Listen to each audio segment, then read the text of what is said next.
Welcome to the Ultimate Sports Blog Podcast. Today is Friday, March 23rd, 2018. Today I'm going to recap last night's Sweet 16 action and pick the games for tonight as well. I'm going to pick the women's Sweet 16 games that are taking place tonight, recap last night's NBA action, as well as looking ahead to tonight's NBA action.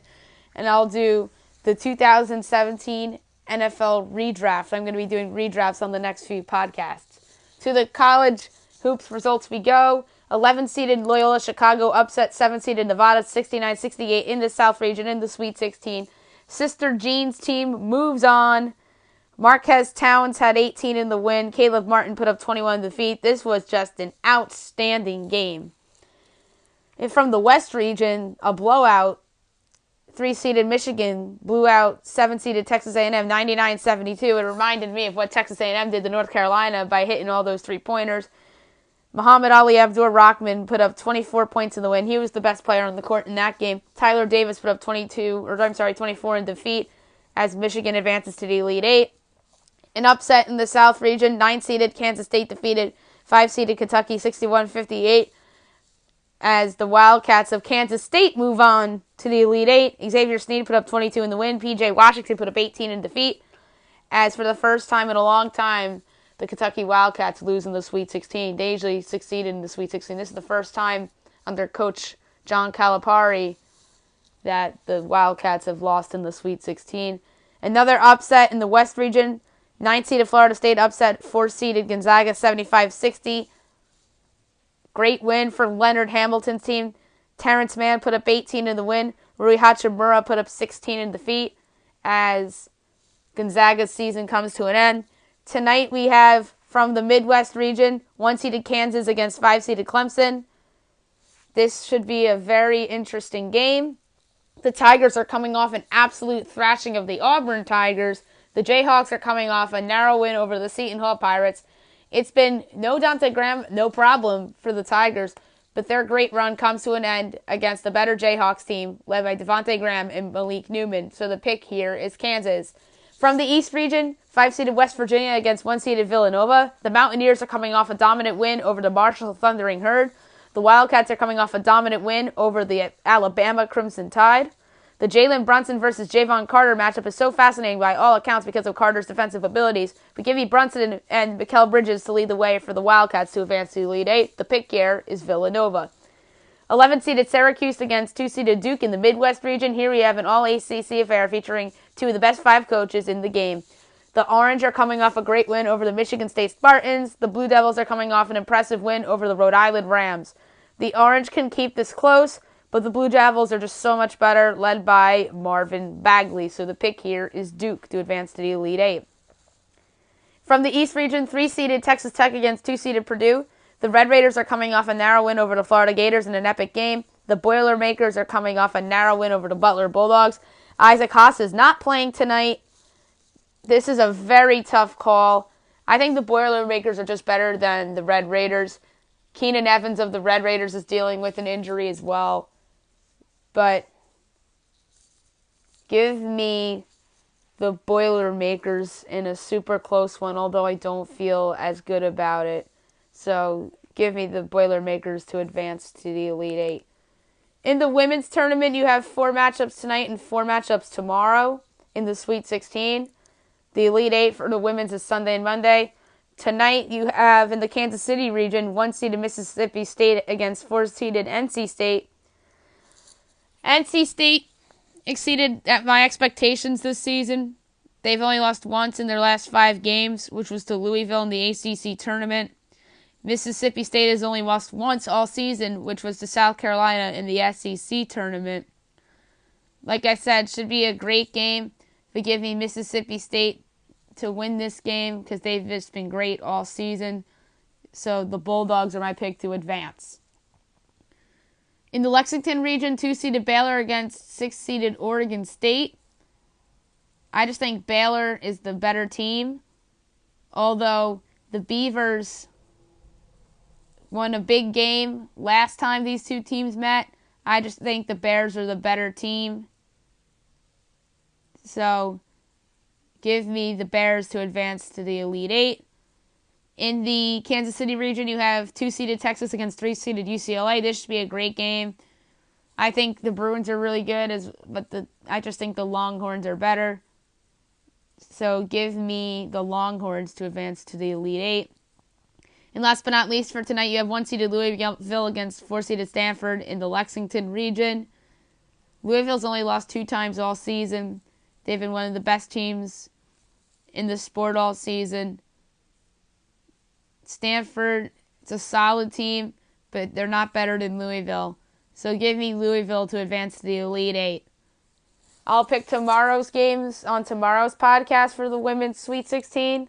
I'm going to go over some of the notable NBA results from last night. And there's one very, very kind of shocking one that I'm going to start off with, and that was the Charlotte Hornets beating the Memphis Grizzlies 140-79. Yeah, that's right, by 61 points. Kemba Walker put up 46 in the win. Wayne Selden put up 18 in defeat. That is the most lopsided win in the history of the Charlotte Hornets, as they just destroy Memphis. Memphis is totally quit on this season. The 76ers defeated the Magic 118-98. A good win for the Sixers. Ersan Ilyasova put up 18 in the win. Rodney Purvis put up 19 in defeat. And that was a nice win for Philly to improve their standing in the Eastern Conference. In a great game in Houston, the Rockets defeated the Pistons 196 in the Blake Griffin versus Chris Paul showdown. Eric Gordon put up 22 in the win. Blake Griffin put up 21 in defeat. James Harden also put up 21, as he actually scored 10 points in overtime, ironically enough, so he didn't really have that great of a game. As the former Clippers stars faced off on their newer teams, Chris Paul comes out on top, as Blake Griffin's team likely isn't heading for the playoffs this season. The Pelicans defeated the Lakers 128-125. Fun, high-scoring game. Anthony Davis put up 33 in the win. Contavious Caldwell-Pope put up 28 in defeat. Rajon Rondo was pretty good for New Orleans with 24 points and 10 assists. Rondo's been quietly a great addition for the Pelicans this season. The Jazz defeated the Mavericks 119-112. Donovan Mitchell put up 26 in the win. J.J. Barea put up 23 in defeat, as that was an important win for the Utah Jazz. The Kings defeated the Hawks 105-90 in the Battle of Tankers. This game was delayed because of the protesters who were locked, armed, and surrounding the entrances to the Kings Arena. Justin Jackson put up 20 in the win. Isaiah Taylor put up 18 in defeat, as the two tanking teams battled it out.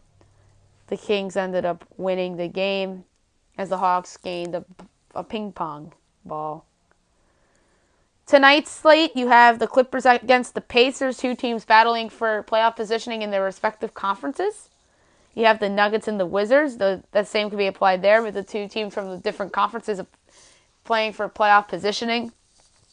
You have the Timberwolves at the Knicks. The Timberwolves have to win this game to A, take care of a team that's tanking, and B, playoff positioning in a very loaded Western Conference. The Suns at the Cavaliers, as LeBron James continues to push James Harden for the MVP.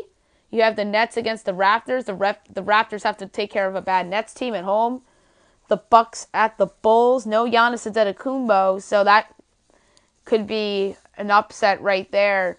That'd be bad for the Bulls, because then they would gain or lose a ping pong ball, and that would be bad for the Bucks if they were to lose here. Would be because A, no Giannis, and B, they are very quietly 37-34 on the season. You have the Heat against the Thunder in the battle of 2 teams playing for playoff positioning in their respective conferences as well. You have the Jazz at the Spurs. The Spurs have won 5 in a row. Let's see if they can make it 6 in a row against a really good Jazz team. You have the Celtics at the Trailblazers, which is a very fun game. By the way, no Kyrie Irving in this game. The injury-riddled Celtics going into Portland, beginning their West Coast trip, as the TD Garden is being used for the NCAA tournament. And Damian Lillard is quietly putting together an MVP slash first team All-NBA type of season, and he's finally getting the recognition for it by the people in the media. And then you have the Hawks at the Warriors in the battle of two tanking teams, or not tanking teams, the Hawks are the tanking team, but the Warriors have a bunch of injuries right now, and I don't think the Hawks will win because Steph Curry's coming back tonight for the Warriors. Standings real quick. You have Toronto 53-19, Boston is 48-23, Cleveland's 42-29, Philadelphia is 41-30, Indiana is 41-31, Washington's 40-31, Miami's 39-33, Milwaukee is 37-34. That's what I mean by quietly 37-34 because nobody's talking about them. They're the 8th seed in the East, which is disappointing for them, especially with Giannis Antetokounmpo on their team. Detroit's 32-40, Charlotte's 32-41. Those are the two teams that, as I said yesterday on this podcast, middle of nowhere teams. New York is 26-46. Chicago is 24-47. Brooklyn's 23-49. Orlando's 21-51, as well as the Hawks. Houston is 58-14. Golden State is 53-18. Portland is 44-27. New Orleans and Oklahoma City are both 43-30. San Antonio is 42-30. Minnesota and Utah are both 41-31. The Nuggets are 39-33. The Clippers are 38-33. So they're both two back in the loss column of the 8th seed. The Lakers are 31-40. So they're sort of, if they had a pick, they're in the middle of nowhere, but they don't have their pick. And they're actually playing hard for their coach as well. Sacramento's 24-49. Dallas is 22-50. And Phoenix and Memphis are each 19-53. Now I'm going to do my first ever redraft. I did the 2017 NFL Draft. And there are a ton of picks that are different, and a couple of them are the same. Here we go. Number 1, Cleveland Browns. Deshaun Watson, quarterback, Clemson. Watson's rookie season was cut short due to a torn ACL, but he proved that he's a franchise quarterback. He would have been the rookie of the year in all likelihood, and who knows, maybe the Texans would have made the playoffs had he not torn his ACL. But that said, he's good at finding the open guy, and his mobility is excellent. The Browns certainly wouldn't pass up on Watson this time around. They actually picked Myles Garrett, the defensive end from Texas A&M, who, when he was healthy, was a fine player for them, and he'll only get better. 2, Chicago Bears from the San Francisco 49ers. Myles Garrett, defensive end, Texas A&M. The Bears' pass rush isn't good, and Garrett would have been a great fit on the Bears' defense. Although the Bears took a quarterback in this spot, Garrett, who had a solid rookie season when he was healthy, I should say he was good, would be too good to pass up on here in this spot with his upside. The actual pick, Mitch Trubisky, the quarterback from North Carolina, who wasn't good in his rookie year and has a chance to improve in year 2. And possibly be this year's version of Jared Goff. 3, San Francisco 49ers from the Chicago Bears. Alvin Kamara, running back, Tennessee. Kamara was phenomenal in his rookie campaign for the Saints. Wouldn't Jimmy Garoppolo love a do-it-all back to keep the pressure off of him? The Niners wouldn't pass up on this opportunity. The actual pick, Solomon Thomas, defensive tackle from Stanford, who was fine as a rookie, but Kamara is the pick here in the redraft. 4, Jacksonville Jaguars. Leonard Fournette, running back, LSU. Fournette was great for the Jags in his rookie campaign, and he's a big asset for Blake Bortles in their offense. The Jags definitely don't do over this pick right now. Their actual pick, as I mentioned, was Fournette. 5, Tennessee Titans from the Los Angeles Rams. Marshawn Lattimore, cornerback, Ohio State. The Titans did improve their secondary this offseason, but in this redraft, I have the Titans selecting Lattimore, who's shown in his rookie campaign that he's a top-flight cornerback. The Titans would not pass on Lattimore now, and their actual pick was Corey Davis, the wideout from Western Michigan, who was injured for some of the year and really didn't pan out. He'll probably get better as he matures. 6, New York Jets. Jamal Adams, safety, LSU. Adams had a solid rookie season, and he's only going to get better. The Jets do not do this pick over, as they've done a nice job thus far rebuilding their secondary. As I mentioned, their actual pick was Adams. 7. Los Angeles Chargers. Solomon Thomas, defensive tackle, Stanford. Instead of going with a need pick, the Chargers go with best player available here, which would be Thomas, who had a nice rookie campaign, and he would have been a nice addition to go with Melvin Ingram and Joey Bosa in their pass rush. Their actual pick, Mike Williams, wide receiver, Clemson, who was hurt last year, so maybe Williams lives up to the top 10 pick status this upcoming season with the Bolts. 8. Carolina Panthers. Juju Smith-Schuster, wide receiver, USC. Smith-Schuster proved to be a big steal for the Steelers and turned into a huge weapon for Ben Roethlisberger. Cam Newton probably wishes he had Smith-Schuster as his number 1 wideout. The actual pick here was Christian McCaffrey, the running back from Stanford, who had a ton of hype coming into the season. He was good, but wasn't as good as Alvin Kamara. 9. Cincinnati Bengals. Ryan Ramczyk, offensive tackle, Wisconsin. Ramczyk turned out to be the best offensive lineman in this draft so far. In theory, the Bengals don't trade for Cody Glenn, so they wouldn't pass up on Ramczyk here. Their actual pick, John Ross, wide receiver, Washington. Ross didn't have a good rookie season, mainly due to injury, but he should get better as he has upside and has a ton of speed. 10. Kansas City Chiefs from the Buffalo Bills. Patrick Mahomes, quarterback, Texas Tech. Mahomes only started 1 game this past season, and he showed some promise. He still projects to be an above-average quarterback in this league, as the Chiefs wouldn't pass him up to be their franchise quarterback. Their actual pick, as I mentioned, Mahomes. 11. New Orleans Saints. Tre'Davious White, cornerback, LSU. With Lattimore off the board, the Saints go with White here, who had a solid rookie season of his own. White exceeded expectations in his rookie season, and the Saints don't pass up on a possible top quarterback. Their actual pick, as I mentioned, Marshawn Lattimore, quarterback, Ohio State. 12. Houston Texans. From the Philadelphia Eagles via the Cleveland Browns, Kareem Hunt, running back, Toledo. Instead of going with the quarterback, they take the best player in the draft that's available in Hunt. Hunt led the league in rushing yards as a rookie, although he was hurt at the end of the season. The actual pick, Deshaun Watson, quarterback, Clemson. And in this mock draft, or redraft, I have Watson going 1.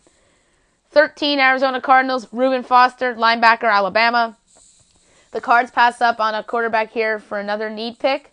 Foster had a nice rookie season for the Niners and projects to be a top 5 linebacker someday, which the Cards wouldn't pass up here. Their actual pick, Hassan Reddick, outside linebacker, Temple. 14, Philadelphia Eagles from the Minnesota Vikings. Malik Hooker, safety, Ohio State. Although Christian McCaffrey would have been a fun pick here, the Eagles have a ton of running backs, so instead they go with Hooker, who would have paired nicely in the secondary with Malcolm Jenkins. Hooker was having a solid rookie season until his season ended with a knee injury. The actual pick was Derek Barnett, the defensive end of Tennessee. Barnett had a really nice rookie season, and he was overshadowed by his teammates last season. And with a couple of moves that the Eagles made in the offseason, maybe Barnett finally shines for Philly. 15, Indianapolis Colts, Christian McCaffrey, running back, Stanford. As bad as the Colts defense needs young talent, the Colts also need some blue chippers on offense. McCaffrey would be a nice security blanket for Andrew Luck, not only running the ball, but catching passes out of the backfield. The actual pick was Malik Hooker, the safety of Ohio State. 16, Baltimore Ravens, Hassan Reddick, outside linebacker, Temple. Reddick didn't really live up to the first-round hype for the Cardinals in his rookie campaign, but his athleticism stands out. Maybe the Ravens would have been a better fit for Reddick, who has room to grow as a player. The actual pick, Marlon Humphrey, the cornerback from Alabama. 17, Washington Redskins, Corey Davis, wide receiver, Western Michigan. Davis's rookie season was somewhat disappointing, but that was due to injury. His speed and athleticism would give the Redskins offense a different look. The actual pick was Jonathan Allen, the defensive tackle from Alabama. 18, Tennessee Titans. Derek Barnett, defensive end, Tennessee. Barnett's rookie season was overshadowed by the Eagles' Super Bowl run, as well as the other standouts rookies in this class. Barnett would have been a nice addition to a Titans defense that's pass rush needs to improve. Their actual pick was Adoree Jackson, cornerback, USC. 19, Tampa Bay Buccaneers, Dalvin Cook, running back, Florida State. Cook was having a great rookie season before it was cut short due to a torn ACL. Cook would have helped a subpar running game in Tampa Bay. The Bucs' actual pick was O.J. Howard, tight end, Alabama. 20, Denver Broncos, Garrett Bowles, offensive tackle, Utah. Bowles was solid in his rookie season, although he has a ton of work to do. The Broncos don't do a do-over here due to Bowles' upside and because he has quick feet and solid discipline. And as I mentioned, the Broncos' actual pick was Bowles. 21, Detroit Lions, Jonathan Allen, defensive tackle, Alabama. Allen was having a fine rookie season before breaking his foot. The Lions have failed to replace Ndamukong Suh and Nick Fairley the last 2 seasons, and Allen would have been a nice fit alongside Ziggy Ansah. Their actual pick was Jarrad Davis, the linebacker from Florida. 22, Miami Dolphins, T.J. Watt, outside linebacker, Wisconsin. Watt had a solid rookie season for the Steelers and helped them tremendously. He certainly would have helped the Dolphins' defense as well. The actual pick was Charles Davis, the defensive end from Missouri. 23, New York Giants, Cam Robinson, offensive tackle, Alabama. In theory, the Giants don't sign Nate Solder, so they select Robinson here to help protect Eli Manning. Robinson had a solid rookie season for the Jaguars and helped protect Blake Bortles. The actual pick was Evan Ingram, the tight end from Ole Miss. 24, Oakland Raiders, Marlon Humphrey, cornerback, Alabama. Humphrey had gotten off to a slow start but played very well later on in his rookie campaign. Humphrey projects to be a top 25 corner, and the Raiders wouldn't pass on him if he would improve, as the Raiders' defense would improve by electing Humphrey. The actual pick was Garyon Conley, the corner from Ohio State. 25, Cleveland Browns from the Houston Texans, John Ross, wide receiver, Washington. Ross didn't have a good rookie season, and that was due to injury for the most part. His speed and ability to be a deep threat would entice the Browns here to pass up, or it would be too good to pass up for them to pair him with Josh Gordon. And in theory, they don't trade for Jarvis Landry. The actual pick, Jabril Peppers, the safety from Michigan. 26, Atlanta Falcons from the Seattle Seahawks, Takaris McKinney, defensive end linebacker from UCLA. McKinney had a fine rookie season and fitted nicely in Dan Quinn's pass rush. The Falcons don't regret this pick. The actual pick, as I mentioned, was McKinney. 27, Buffalo Bills from the Kansas City Chiefs, Cameron Kupp, wide receiver, Eastern Washington. Kupp was a nice surprise on a Rams team that's on the rise and provided to be a great weapon for Jared Goff.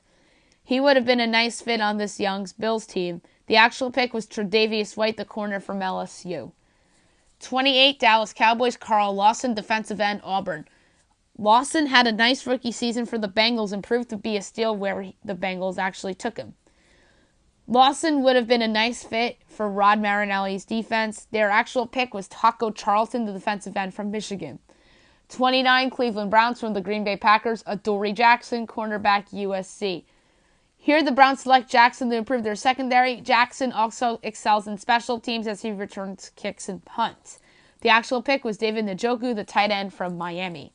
30, Pittsburgh Steelers, Evan Ingram, tight end, Ole Miss. Ingram proved to be a very good weapon for Eli Manning this past season when pretty much every decent receiver the Giants had gotten injured. Ingram, in theory, would replace Heath Miller in Ben Roethlisberger's offense because the Steelers really never replaced Miller when he retired. The actual pick, T.J. Watt, the outside linebacker from Wisconsin. 31, San Francisco 49ers from Atlanta Falcons via Seattle Seahawks.